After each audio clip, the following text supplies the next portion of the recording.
yang dimasukinnya nomor atom atau nomor massa? Nomor atom. Di situ ada nomor atom apa aja? PQRST. Berapa aja? 4, 8, Kalau oh batu 4, 8, 9, 20. Oke, kita bikin konfigurasi elektron. 1s2. 2. 2. Gampang mah ya, nah ya 2.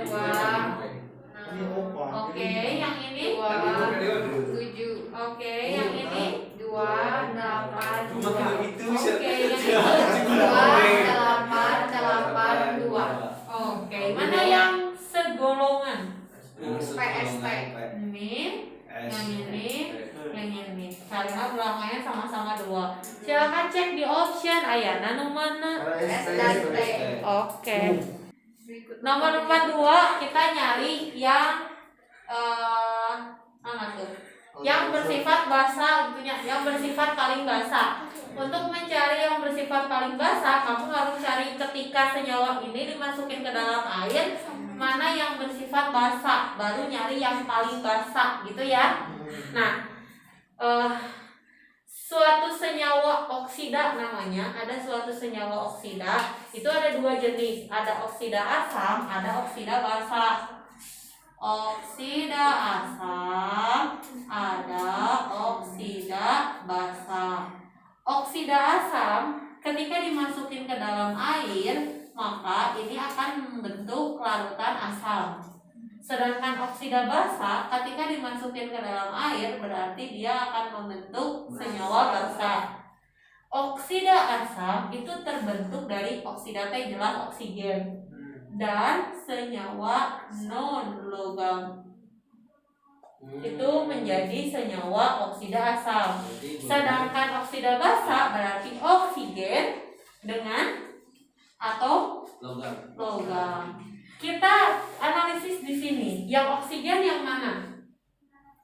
Oksigen golongan berapa? A. Biji golongan 8? Biji. Oksigen OCT sudah 6. Berarti ini oksigen. Ya. Jadi kalau kamu lihat oksigen itu golongan 6. Di sini yang golongan 6 cuman Ki kan? Berarti ini oksigen. Berarti kamu bisa mengeliminasi option yang gak ada Ki-nya, itu berarti bukan oksida asam, bukan oksida basa. Yang mana tuh? A, B, C, D, E yang bisa dieliminasi. B sama E bisa kamu eliminasi. Oke? Karena itu adalah bukan oksida asam atau basa. Kamu lihat yang A, P sama Ki. Kita lihat P golongan 2, Ki golongan O. Ini oksida asam atau oksida basa? Oksida basa karena 2 itu logam. Nah tuh, dia oksigena. Berarti bisa P dan Ki. Terus option berikutnya apa? Ki dan R. Kita cek. Ada Ki sama R. R-nya golongan 7A. Logam non logam? Non logam. Berarti ini Ki sama R masuknya oksida asam. Sip. Ini Ki dan R. Lalu satu option lagi Ki dan T. Ini oksigen, ini logam kan logam? Logam kan golongan 2 sama jeung P. Berarti tahu tadi Ki dan T-nya? Ki dan T masuknya ke oksida basa. Berarti kita bisa mengeliminasi anu Ki dan R. Kita punya 2 option P dan Ki atau Ki dan T. Yang kita cari adalah mana yang paling basa. Semakin bertambahnya nomor atom, semakin ke bawah itu sifat kebasaannya semakin besar. Berarti yang ini gitu. Ki dan T. Untuk mencari energi ionisasi kamu harus menempatkan dulu si PQRST di, anggaplah panahnya begitu ya. Ini periode berapa nih? 2. Periode 2, berarti anggaplah gitu, DJ 2. Golongan 2, berarti anggaplah DJ 2A. Berarti PNA di belah dia. Oke. Terus yang Q periode berapa? 2 juga, tapi golongannya 6. Nah, berarti anggaplah sebelah sini 6A, di sini ada Q. Terus yang R periode 2 golongan 7. Jadi anggaplah di sini 7A, di sini R. Berarti gitu ya? Yang ini S Di bawahnya B. periode 3 tapi golongannya 2, berarti S di situ. Terus ada T periodenya 4, golongannya 2, berarti di situ. Periode 7. Yang ditanya adalah yang energi ionisasinya paling kecil, berarti nu mana? Jadi orang kulitnya resiko kulit ini. Kalau pertanyaannya diganti, mana yang energi ionisasinya paling besar? Sip, gitu. Oke. Cek, berarti yang berkurang T ada 2. B dengan C. C. Yang bertambah ada A. B berkurangnya berapa? 2. Yang C berkurangnya berapa? 1. Bahasa Inggris ya. Yang A naiknya 4. Jawabannya adalah yang Oke. Pertama kita cari dulu mol CO2 yang awal sebelum bereaksi. Tadi TP-nya berapa? 14,76, volumenya 2 karena belum bereaksi kan. N-nya yang kita cari, R-nya 0,082, T-nya 300. Alhasil kamu dapat N yaitu 1,2 mol. Ini adalah mol mula-mula. Mula-mula tulisan katanya. Mula-mula si CO2 punya tekanan sekian. Nah, ternyata setelah bereaksi kita masukin lagi ke rumus ini. Setelah bereaksi dapat tekanannya jadi berapa? 2,46. Volumenya jadi 4 liter karena CaO ditambah CO2. N yang kita cari, R-nya 0,082, T-nya tetap 300. Didapat molnya adalah 0,4 mol. Ini adalah mol akhir. Kan yang dicarinya adalah berapa yang bereaksi. Berarti mol mula-mula dikurangi mol akhir. 1,2 dikurangi 0,4 sabaraha? 0,8. Jawabannya adalah yang Oke. Cik, dari reaksi ini ada berapa reaksi? 2. Reaksi berlangsung dalam 2 tahap. Yang pertama adalah B. A tambah B, yang ini menjadi C. Yang kedua C menjadi P. C menjadi P. Oke. Tuh cenah. Pertanyaan Abi, dari A, B ke C reaksi berlangsung exo endo. Dari C ke P endo exo. Dari A, B ke P endo.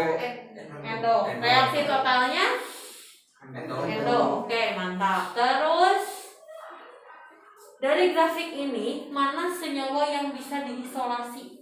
C sama P. Yuk tinggalin A A tambah B, C dan P itu bisa diisolasi. Ari nu ieu Tidak ada wujudnya. tidak bisa diisolasi atau termasuk Transisi. senyawa transisi atau Bukan.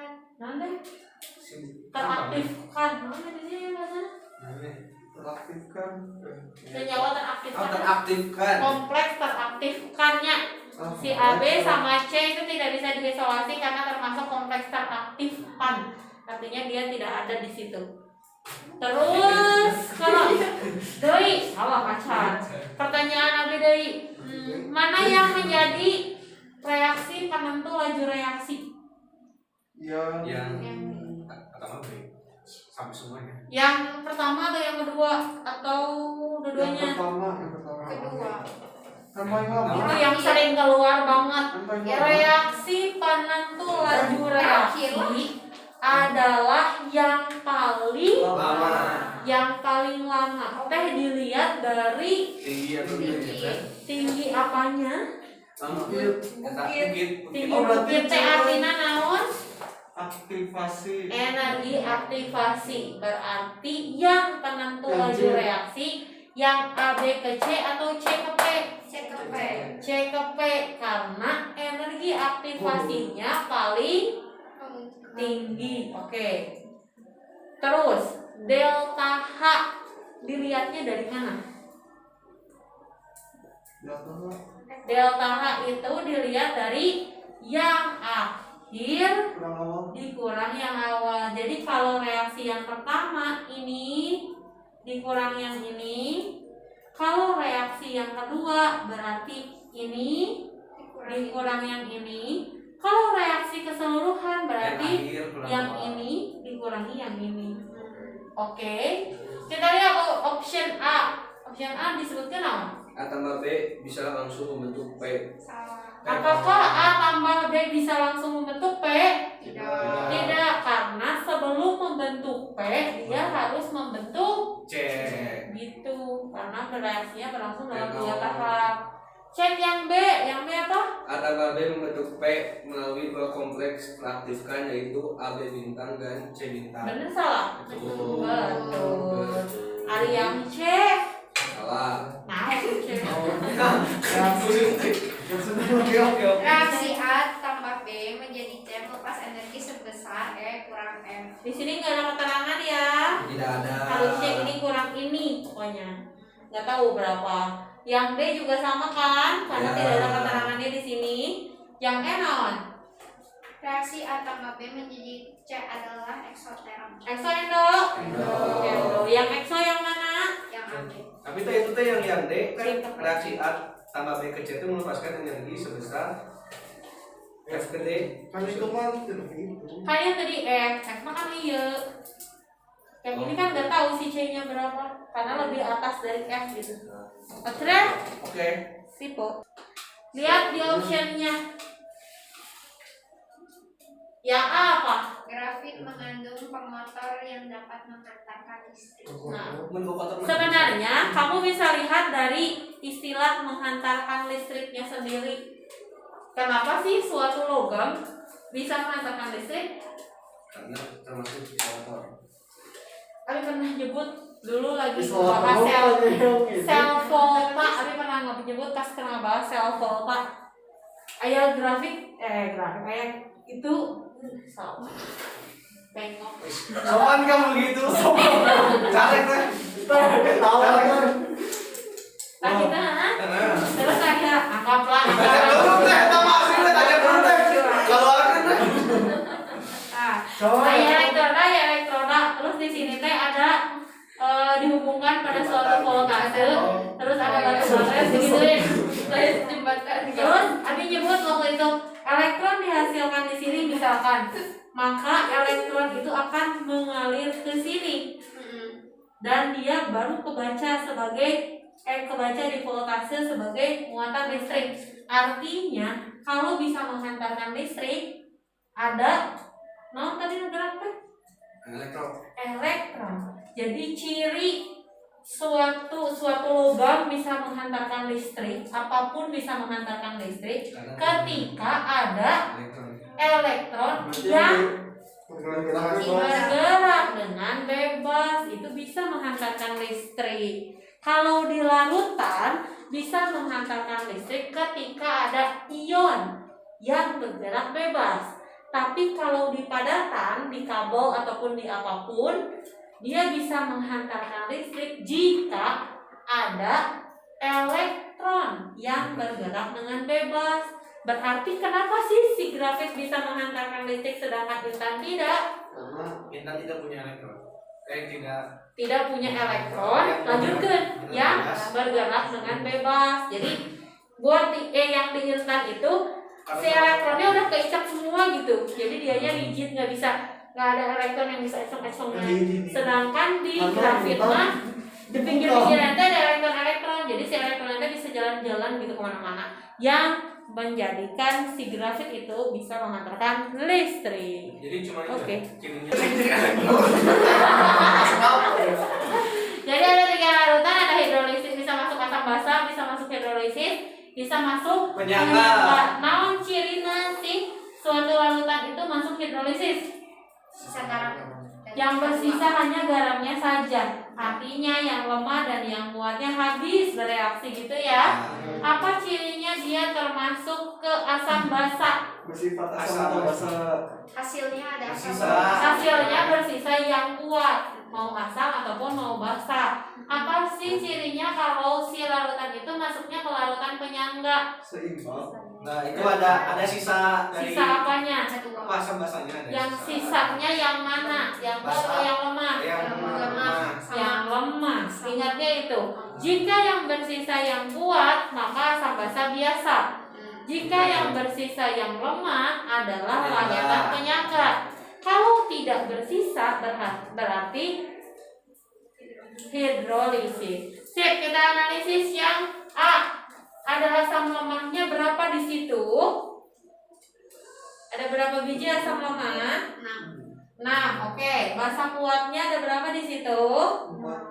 6. Hitung lu balik. 6 Gusti tinggal ngomong 6. Oke. Oh iya, Pak. Jika jumlah asam lemah dengan basa kuatnya sama, berarti yang bereaksi juga sama kan? Berarti ini masuknya Hidrolisis. hidrolisis. Oke. Yang B, berapa asam lemah? 5. 5. Berapa basa kuat? 5. Berarti Hidrolisis. oke, ini juga hidrolisis. Yang ini asam lemahnya ada 9. balik. Serius? Itu benar? Asam lemah. Iya, 9. Berapa 10? 10. 1, 2, 3, Oh, 4, mana 5, bawa 10 lah, berarti sih. 6, 7, Boleh. Sih, 10. Tuh, ada mata anak opak mah jeli tinggal. Tinggal di kayak ujung ngepek. Oh, itu dekat jendela jadi masuk. Tapi kan udah dijolokan tuh. Sepuluhnya ada bahasa kuatnya sama Riji. Berarti ini adalah Penyangga. penyangga. Yang ditanya, Kan ditulis. ditanya naon? Yang bisa mempertahankan. Yang bisa mempertahankan pH ketika ditambah sedikit asam, sedikit basa atau pengenceran adalah Si penyangga. penyangga. Berarti jawabannya adalah Yang C. yang C. Oke. B. Nomor sebenarnya 49. Yoi. 49 yang ditanya adalah pH 5. Kurang dari 5 atau 5. kurang berarti dari beda. 5 atau sama dengan 5 gitulah nulisnya. Kurang dari sama dengan 5 gitunya. Artinya sifatnya apa tuh? Asam. Asam. Karena kurang dari 7-nya. Lalu C. Nah, berarti boleh tuh kamu harus cari yang bersifat asam gitunya dari A, B, C. Kamu lihat, berarti karena kita udah tahu yang mana yang hidrolisis, yang mana penyangga, berarti kita harus gunakan informasi itu untuk mencari pH-nya berapa. Kamu lihat hidrolisis itu berarti menghasilkan garam. Garamnya ada garam asam, ada garam basa, gitu ya. Kalau mencari sifat dari garam, lihat yang lemahnya atau lihat yang kuatnya? Kuat. Lihat yang kuatnya. Ini yang kuatnya asam atau basa?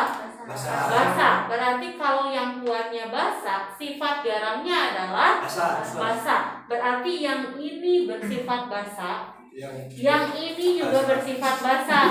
Karena dia termasuknya hidrolisis, pasti pH-nya akan lebih dari 7 karena dia basa. Kalau penyangga dilihatnya adalah Yang asam. yang lemahnya. Jadi kalau suatu penyangga, ini penyangga apa? Penyangga asam atau penyangga basa? Lihat yang lemahnya apa? Yang lemahnya asam. Oh, berarti termasuk penyangga asam. Gitu. Jadi kalau penyangga asam pasti pH-nya kurang dari 7. Kita anggap saja, anggapnya ya mah dianggap.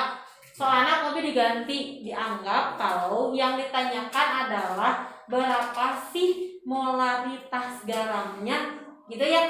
Kita reaksiin dulu.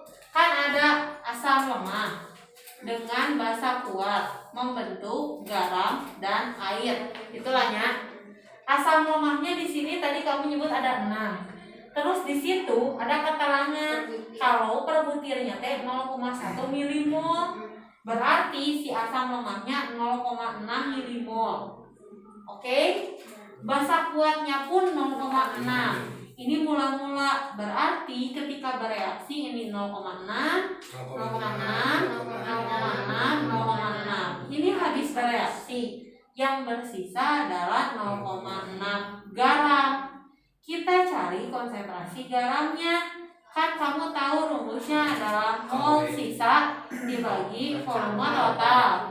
Volume totalnya diketahui 100 mili. Berarti kita masukin 0,6 dibagi 100 sebenarnya 0,006 molar. Gak ada jawaban nantinya, anggap wala nolna tipe jadi 0,06.